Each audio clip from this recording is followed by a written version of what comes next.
Gubernur Jawa Timur Hovifah Indar Parawansa kunjungi terdampak korban banjir di Desa Dringu, Kecamatan Dringu, Kabupaten Probolinggo. Sebelum mengunjungi warga, Gubernur Jawa Timur Hovifah Indar Parawansa memberikan bantuan secara simbolis pada korban banjir Dringu yang diterima langsung oleh Bupati Probolinggo, Puputan Trianasari di Pendopo, Kecamatan Dringu. Hovifah Indar Parawansa, Gubernur Jawa Timur menyampaikan bahwa meminta kepada relawan penjaga sungai agar merawat sungai dan tidak membuang sampah di sungai. Sebab jika terus-menerus membuang sampah di sungai, maka akan mengakibatkan banjir yang tidak ada hentinya.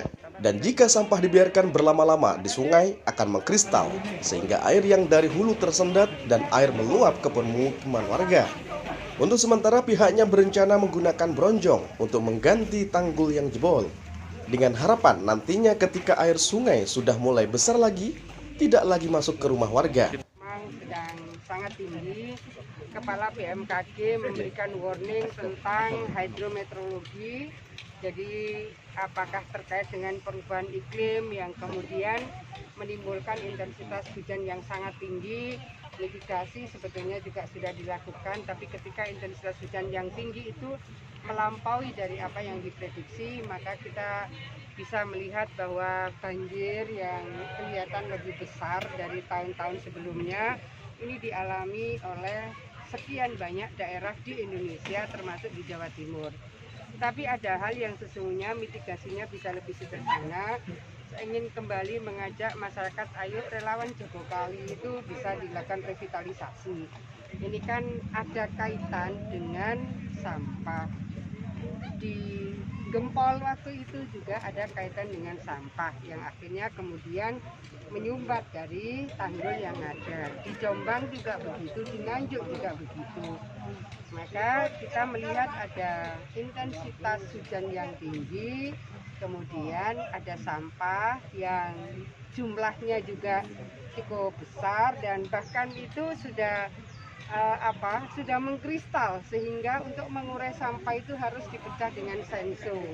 Oleh karena itu revitalisasi dari relawan Jogokali, saya minta tolong semua elemen, teman-teman media menjadi bagian yang sangat penting dalam setiap terjadi bencana alam. Pentahelix approach itu menjadi bagian penting.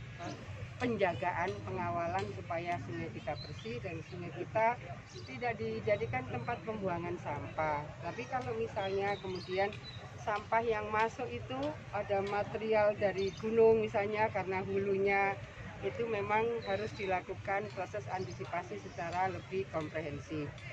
Kita, Pemprov, pasti sudah melakukan koordinasi dengan BBWS Berantas. Kemudian Pemkab Probolinggo juga sudah melakukan perencanaan. Jadi yang rawan-rawan ini harus dibronjong lebih dulu. Setelah itu pelengsengan secara lebih permanen.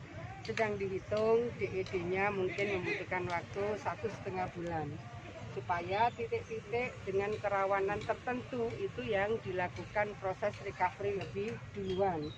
Sambil kemudian kita cocokkan anggaran kembali di tahun 2022. Tapi bahwa dari Kementerian PUPR lewat BBWS Berantas sudah mengalokasikan anggaran, dari Pemkab sudah, Pemprov juga sudah bersambung. Jadi dalam waktu dekat, kalau ini sudah dimungkinkan, bronjong itu bisa dimulai segera. Hanya segera itu bisa minggu besok sudah mulai bronjong. Tetapi bronjong itu kan tidak permanen. Yang permanen adalah pelengsengan. Titik-titik strategis mana yang harus dilakukan pelengsengan lebih dulu. Portal Indonesia dari Probolinggo, Ino melaporkan.